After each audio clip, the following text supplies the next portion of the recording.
Na alegria do Espírito Santo, nós saudamos a você que nos acompanha no programa Ponto de Encontro desta 12ª semana do Tempo Comum, aqui pela TV Canção Nova Rio Grande do Sul e também pelas redes sociais da nossa Diocese de Caxias do Sul. Obrigado a você pela sua companhia e pela sua audiência nessa revista semanal com notícias, informações, a vida da nossa Diocese de Caxias do Sul. No programa Ponto de Encontro desta semana, nós vamos aprofundar um pouco mais sobre a festa de São Pedro no município de Garibaldi, que também comemorou os 100 anos da construção da Igreja Matriz. Nós vamos falar também sobre o projeto Escutai, um projeto da Caritas da Diocese de Caxias do Sul para escutar e prestar um acolhimento às pessoas impactadas, direta ou indiretamente, pela situação das enchentes aqui na nossa Diocese. Nós vamos falar sobre o curso da Diocese de Caxias do Sul, promovido pela PASCOM e pela Comissão de Liturgia, para aprimorar a comunicação interna. E o programa Razões da Fé vai nos ajudar novamente a entender um pouco mais sobre o Concílio Vaticano II. Desde o início do mês de junho, agora de 2024, 4 locais aqui da cidade de Caxias do Sul estão sediando o projeto Escutai, uma iniciativa da Caritas da Diocese de Caxias do Sul para atender, com psicólogos voluntários, prestar uma primeira escuta, um primeiro acolhimento às pessoas que foram atingidas, impactadas, direta ou indiretamente, pela situação das calamidades climáticas no nosso estado e, sobretudo, aqui na nossa região. Nós visitamos a paróquia Nossa Senhora do Rosário de Pompeia, em Galópolis, onde está um ponto de atendimento. E lá nós conversamos com a coordenadora do projeto, com uma pessoa que está sendo atendida e também com o pároco local, Padre Rafael. Acompanhe. Escutai é o nome de um projeto simples que tem se tornado o sinal do cuidado da Igreja na Diocese de Caxias do Sul para com os irmãos impactados pela situação climática do Rio Grande do Sul. Durante algumas horas, em dias da semana previamente organizados, profissionais oferecem atendimento psicológico gratuito, sendo uma primeira escuta de acolhida e de cuidado. Nesses projetos que a Igreja está fazendo, da gente poder conversar, dialogar, porque tem que ter muita força. Principalmente para quem aconteceu alguma coisa, né? Para quem está ainda fora de casa, para quem está ainda tendo que superar todos esses traumas, né? Eu não sei, só na fé, só por Deus, só tendo Deus no coração, rezando e orando e pedindo para Ele dar força para a gente. No bairro de Galópolis, a paróquia Nossa Senhora do Rosário de Pompeia abriu as portas para receber doações, alojar famílias e também escutar pessoas. Uma sala anexa à casa paroquial, nas sextas-feiras à tarde, recebe abraços carregados de sentimentos, corações cheios de angústia e ouvidos repletos de esperança. Podemos avaliar positivamente, né? Mais pessoas estão vindo procurar o atendimento, né? E eu acredito que tem ajudado, que tem fortalecido as pessoas, elas têm se sentido aliviadas, né? Um momento breve, mas que tem dado essa nova esperança para elas. E eu acho que então avaliamos positivamente. Esse é o grande sonho, eu acredito, de muitos profissionais, né? Tanto da igreja quanto quando a fé e a ciência se complementam, então a gente consegue algo muito mais grandioso, algo que realmente faz a diferença na vida das pessoas, né? Porque enquanto fica só um lado ou só o outro, aí fica dividido. Então, e Deus não, Deus nos ensina a gente se unir, e é isso que a gente faz, né? Unimos ciência e fé, né, respeitando cada uma e olhando para a necessidade das pessoas. Dar esperança às pessoas é o que também o pároco local, Padre Rafael Giovanaz, que abriu as portas da paróquia para o projeto diocesano, está buscando. Ele também precisou deixar a casa paroquial nos primeiros dias de chuvas intensas e, mesmo na rua, buscou dar alento às pessoas que se aproximavam para conversar. Eu acho que ele é bastante importante diante de toda a situação que a gente passou aqui desde o final de abril, depois passa o mês de maio todo.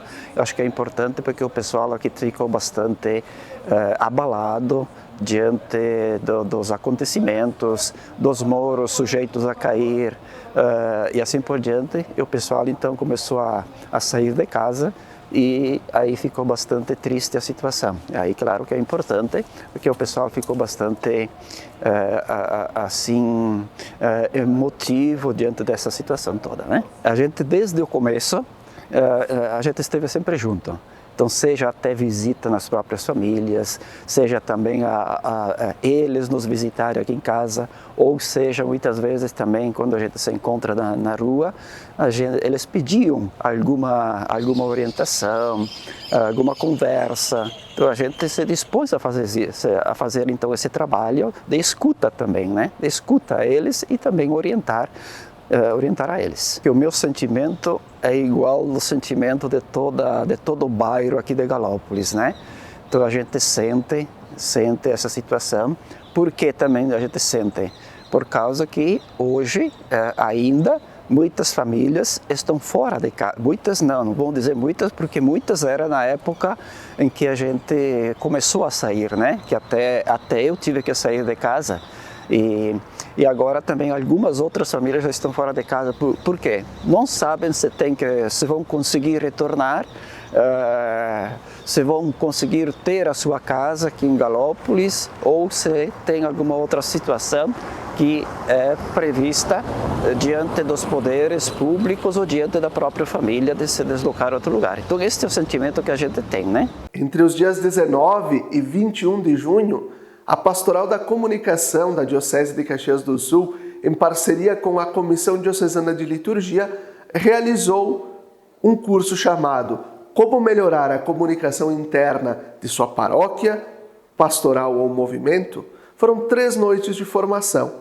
Nós preparamos aqui um pequeno material para você. Foi concluído na noite da sexta-feira, 21 de junho, o ciclo formativo proposto pela Diocese de Caxias do Sul, por meio da Comissão de Liturgia e da Pastoral da Comunicação, para auxiliar na articulação e comunicação interna das paróquias, pastorais e movimentos. A formação aconteceu em 3 noites, de quarta a sexta-feira, 19 a 21 de junho, com técnicas desde a comunicação não violenta, as ferramentas digitais na organização e, no último encontro, a gestão de conflitos e a construção de consenso. No site da Diocese de Caxias do Sul, você poderá acessar cada um dos vídeos com a íntegra das aulas e, ao final da matéria, poderá baixar os slides em PDF do material utilizado pelos assessores em cada noite. O primeiro encontro, na noite do dia 20 de junho, com a assessoria do jornalista da Universidade Federal do Rio Grande do Norte, César Barros, que também é coordenador da PASCOM na Arquidiocese de Natal, abordou a temática Comunicação Não Violenta e Estratégias de Comunicação Efetiva. Na noite da quinta-feira, dia 20, a assessoria do segundo encontro foi do coordenador da PASCOM do Regional Sul 4 e da Comunicação da Diocese de Joinville, em Santa Catarina, Eduardo Schmitz. Ele abordou as ferramentas digitais na comunicação interna. Durante a terceira aula, a psicóloga e mestre em teologia, Fabiane Paza, abordou a temática da gestão de conflitos, trazendo à pauta o magistério do Papa Francisco e as percepções próprias da psicologia em ambientes macro, como a igreja. O jornalista e assessor de comunicação da Diocese de Caxias do Sul, Felipe Padilha, apontou o exercício da conversa no Espírito proposto pelo Papa Francisco no processo sinodal 2021-2024 como caminho para a construção de consenso. No domingo, dia 23 de junho, a paróquia São Pedro do município de Garibaldi celebrou a 139ª festa do seu padroeiro. E nós acompanhamos agora a matéria preparada pela Pastoral da Comunicação da Paróquia de Garibaldi. No último final de semana, ocorreu o ponto alto da programação da 70ª Festa em Honra a São Pedro, na Paróquia São Pedro de Garibaldi. As atividades iniciaram na noite da quinta-feira, 20 de junho, com a celebração da primeira noite do Tríduo. A Santa Missa foi celebrada pelo pároco Frei Edson Gilberto Sequim e contou com a participação de Frei Sidmar Prece, bem como com a presença das catequistas e catequizandos da primeira e segunda etapa, que encantaram a comunidade, principalmente através do grupo de canto. Meu coração é para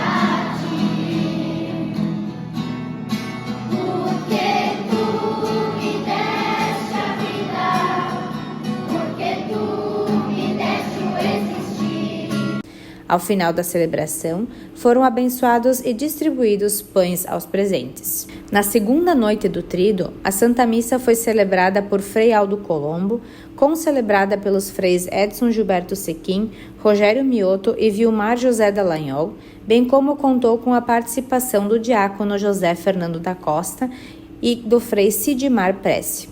Os fiéis foram recepcionados com a entrega de um chaveiro comemorativo em homenagem ao centenário da Igreja Matriz. Durante a homilia, Frei Aldo relembrou uma pequena parte da trajetória dos freis quando chegaram em Garibaldi, além de refletir sobre o Evangelho. A Santa Missa contou com a presença das catequistas e catequizandos da terceira e quarta etapa e os jovens do movimento de Emaús da paróquia. Ao final da celebração, os casais festeiros fizeram uma breve apresentação. A terceira e última noite do Tríduo foi presidida por Frei Vilmar José Dallagnol, concelebrada pelos freis Edson Gilberto Sequim, Rogério Mioto e com a participação do diácono José Fernando da Costa. Durante a homilia, Frei Edson mencionou a respeito do centenário da Igreja Matriz. Recordou que muitos tiveram desafios, incertezas, dificuldades, mas continuaram. E nós também nos deparamos com situações que nos fazem pensar e rever, mas é importante manter a união e a compreensão e saber que o outro possui as suas diferenças que são para construir e não para dividir. Ao final da noite, ocorreu a apresentação do quarteto de saxofone da Orquestra de Garibaldi, que animou com algumas músicas em homenagem à festa. O marco da festa ocorreu no domingo. Inicialmente, a comunidade de São Francisco acolheu a todos com um delicioso café da manhã, que se estendeu com a tradicional careata, a qual contou com a participação dos festeiros e foi acompanhada pelos freis e representantes das 30 comunidades da paróquia. O cortejo festivo percorreu diversos bairros da cidade, levando alegria e união aos moradores. O trajeto foi finalizado na Igreja Matriz São Pedro, onde foi realizada a bênção dos automóveis e posteriormente a Santa Missa. A celebração foi presidida pelo ministro provincial dos Freis Capuchinhos do Rio Grande do Sul, Frei Álvaro Moraes, concelebrada pelos freis Aldo Colombo, Edson Gilberto Sequim, Rogério Mioto e Vilmar José Dallagnol, e contou com a participação de Frei Sidmar Prece e do diácono José Fernando da Costa. As imagens dos padroeiros das comunidades, a imagem de São Pedro e os casais festeiros entraram na procissão inicial. Durante a homilia, Frei Álvaro refletiu sobre as leituras do dia e sobre a importância de São Pedro para a igreja e para a comunidade de Garibaldi. Porque quem escolheu São Pedro tinha um objetivo. Então, para a gente entender um pouco talvez esse objetivo, é importante a gente olhar para São Pedro. O que ele representa? Ele é um dos primeiros que seguem Jesus. Quando um certo dia o irmão de Pedro, chamado André, chega até Pedro e diz: nós encontramos o Messias, nós encontramos o enviado de Deus. Aí Pedro foi conhecer Jesus e Jesus diz: sim, tu és Pedro, mas serás pedra sobre a qual eu construirei a minha igreja. Ele é fundamento da caminhada da igreja. Ele é o fundamento da obra de Jesus, escolhido pelo próprio Jesus. Para encerrar, como gesto de reconhecimento, foram feitas homenagens especiais ao Frei Aldo Colombo, tanto pelos festeiros quanto pelo município de Garibaldi. Durante a cerimônia, Frei Aldo recebeu uma placa comemorativa em reconhecimento aos seus 60 anos de serviço sacerdotal, além de um presente especial. O vigário, emocionado, agradeceu pelas homenagens e destacou o carinho e acolhida que a população de Garibaldi tem demonstrado aos frades ao longo dos mais de 100 anos de presença na cidade. Para encerrar, após a Santa Missa, a Associação dos Motoristas de Garibaldi recebeu o tradicional almoço festivo em honra a São Pedro. A imagem de São Pedro foi conduzida até o local pelos casais festeiros e em seguida foi servido o almoço, realizado o sorteio de rifão e a domingueira dançante com a animação da banda Contagem Regressiva. Parte do valor arrecadado no rifão será destinado aos atingidos pelas enchentes do Rio Grande do Sul. Ainda com relação à programação, no próximo dia 29 de junho, sábado, será realizada a Santa Missa às 9 horas na Igreja Matriz. Durante a cerimônia, serão apresentados os festeiros da 70ª Festa em Oura São Pedro, que ocorrerá em 2025. E assim nós vamos chegando ao final do primeiro bloco do nosso programa Ponto de Encontro desta 12ª Semana do Tempo Comum. Fique com a gente, até daqui a pouco.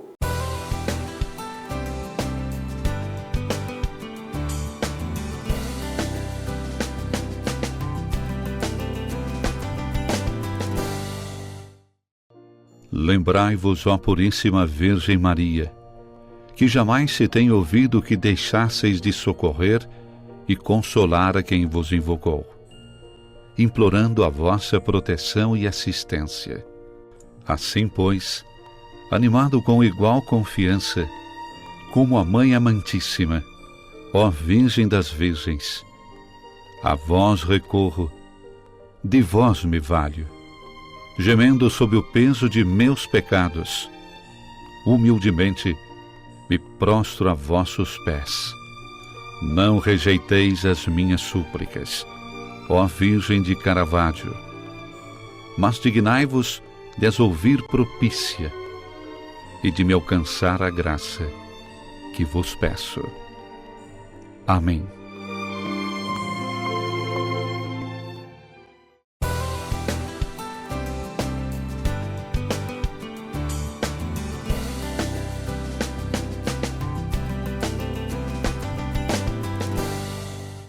Estamos de volta com o segundo bloco do nosso programa Ponto de Encontro desta 12ª Semana do Tempo Comum, aqui pela TV Canção Nova Rio Grande do Sul e pelas redes sociais da nossa Diocese de Caxias do Sul, agradecendo a você pela sua audiência e pela sua companhia. O programa Razões da Fé, que a cada semana nós trazemos aqui um fragmento, uma parte, para você também poder acompanhar, veio nos ajudando nas últimas semanas também a compreender a importância dos concílios na história da Igreja. E hoje o Padre Leonardo Lucian Dalosto vai continuar nos ajudando a entender um pouco mais sobre o Concílio Vaticano II. Acompanhe. Qual foi o papel da Constituição Pastoral Gaudium et Spes no Concílio Vaticano II? Ok. Então, nós temos no Concílio Vaticano II 4 constituições, né? Falamos da Constituição sobre liturgia. Nós temos 2 constituições dogmáticas, a Dei Verbum sobre a revelação e a Lumen Gentium sobre a Igreja. Significa dizer que essas 2 constituições, elas trazem doutrina sobre a revelação e sobre a Igreja. E nós temos a Constituição Pastoral, essa é uma novidade, sobre a Igreja no mundo. Alguns teólogos dizem que a grande novidade do Concílio Vaticano II foi a Gaudium et Spes. Eu não sei se dá para afirmar isso, porque a Gaudium et Spes, ela também depende em grande parte da Lumen Gentium e depende também da Dei Verbum, né, para se entender. Mas, quando a gente pega a Gaudium et Spes, o primeiro parágrafo ele é belíssimo, porque ele diz o seguinte, que a gente entende já a tônica da Gaudium et Spes. Diz assim, as alegrias e esperanças, angústias e tristezas dos homens de hoje, especialmente dos pobres, são também alegrias e esperanças, angústias e tristezas dos discípulos de Cristo. O que a Gaudium et Spes faz? Ela recoloca a Igreja dentro da realidade. Ou seja, a Igreja que foi pensada como uma sociedade perfeita para fora da realidade, ou seja, quase que paralela ao mundo, agora é pensada como uma comunidade inserida na realidade. E essa realidade, dentro da qual nós estamos inseridos, nos atinge, e nos importa, e nos preocupa. Então, tudo aquilo que diz respeito ao ser humano, diz respeito à Igreja. Por isso que a Gaudium et Spes tematiza todos os grandes eixos temáticos em relação ao ser humano, né? Naquele momento especial, pensemos que década de 60 nós estamos no período chamado Guerra Fria, então nós temos o grande problema entre Ocidente, né, Oriente, entre Estados Unidos e Rússia, toda aquela questão, né, o medo da possibilidade da eclosão de uma terceira guerra mundial, de uma guerra atômica, enfim, chamada Guerra Fria, que de certa maneira nós estamos agora sentindo também os ventos de uma nova Guerra Fria, mas enfim, isso é outra discussão. Mas, naquele momento, a Igreja diz assim, olha, tudo aquilo que diz respeito ao mundo, ao ser humano, à realidade, diz respeito a nós. Né? Talvez as pessoas recordem, para entender isso, que antigamente no passado, não tão distante, mas 70 anos atrás, 80, quando se celebravam nas comunidades as missões populares, à frente da igreja, após a missão, se colocava uma cruz com uma inscrição latina que dizia Salva animam tuam, ou seja, salva a tua alma. Era uma ideia de salvação muito individual, de preocupar-me com a minha salvação. A Gaudium Spes traz para a igreja a preocupação da salvação da humanidade. Ou seja, nós não nos preocupamos apenas conosco mesmos, nós nos preocupamos com a realidade como tal, com o ser humano como tal. E mais, a gente pode dizer, nós só nos salvamos se somos comunicadores de salvação. Ou seja, nós só nos salvamos se de fato no centro de nossa preocupação está o ser humano, que está no centro da preocupação de Cristo. Na Fratelli Tutti, Papa Francisco traz isso muito claro. Precisamos nos dar conta que estamos todos no mesmo barco. Ou nos salvamos todos, ou não se salva ninguém. Ou naufragamos todos, exato. Perfeito. E como as diretrizes e os ensinamentos estabelecidos pelo Vaticano II impactaram a prática e a doutrina da Igreja desde então? Ok. Como eu disse, nós ainda estamos no processo de recepção do Concílio Vaticano II. Talvez o fruto mais visível para o povo em geral seja a liturgia, né? A mudança litúrgica. Mas a mudança litúrgica vem acompanhada de compreensões teológicas novas, enfim. Na América Latina, especialmente, nós tivemos a tradução do Concílio Vaticano II a partir da Conferência Episcopal de Medellín, em 68. Ou seja, os bispos latino-americanos reunidos na Colômbia discutem como falar, né, de Deus e do Evangelho para o homem latino-americano. Por isso tem aquela diferença que eu comentei no começo, entre o falar da igreja para a Europa e para o primeiro mundo, assim chamado à época, e o falar da igreja para a América Latina e para o terceiro mundo. O falar da igreja para nós, naquele período, é o falar da igreja dentro da ditadura militar, que varre toda a América Latina.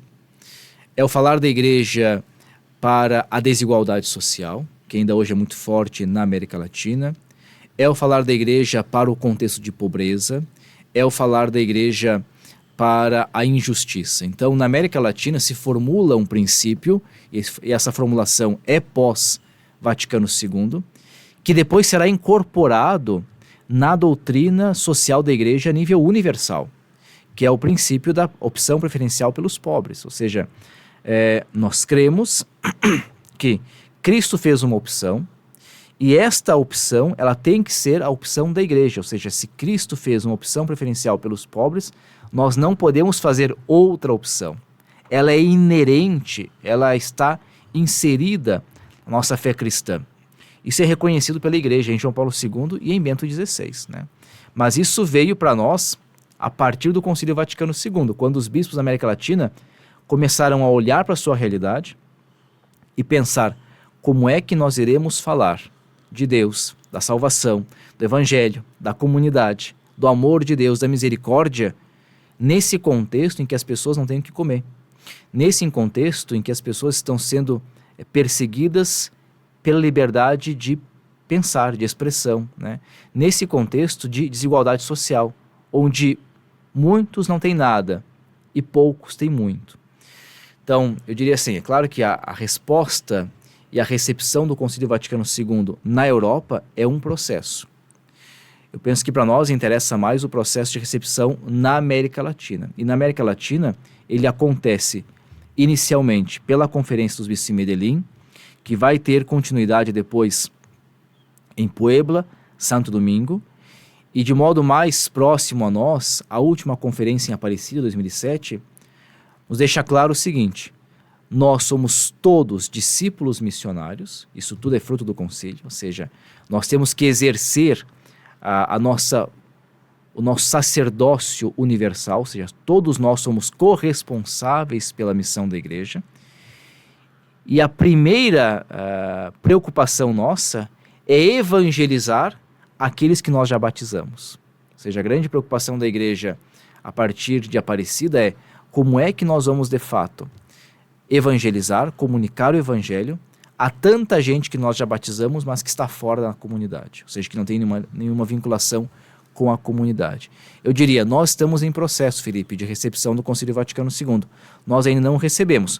Um elemento claro é exatamente esse, que eu comentava ainda antes. Olha, nós ainda pensamos a igreja de forma piramidal. Ainda pensamos a igreja como o padre ou o bispo que comanda, o povo que obedece e que segue. Não é mais a imagem do Concílio Vaticano II. Significa dizer, nós não recebemos a Lumen Gentium, né? Nós ainda pensamos a igreja, muitas vezes, como uma comunidade que está preocupada com a salvação da alma. Não é a Gaudium et Spes. Quer dizer, nós não recebemos o Concílio Vaticano II. Nós ainda não conseguimos entender que a celebração sacramental da missa, por exemplo, é do mistério pascal de Cristo, é a sua morte, mas também sua ressurreição. É o banquete eucarístico. Nós não conseguimos receber isso ainda. Então, nós estamos ainda em processo de recepção. E talvez a nossa geração vai passar e nós teremos ainda que legar à próxima geração o Vaticano II a ser recebido. E assim nós vamos concluindo mais um programa Ponto de Encontro, aqui pela TV Canção Nova Rio Grande do Sul e pelas redes sociais da nossa Diocese de Caxias do Sul. Para quem nos acompanha pela TV, nesta quinta-feira, fica com a transmissão da adoração ao Santíssimo ao vivo do Santuário de Nossa Senhora de Caravaggio. E para quem nos acompanha no domingo, fica com a transmissão também ao vivo da missa dominical do Santuário de Caravaggio. Até a próxima semana, até o próximo Ponto de Encontro!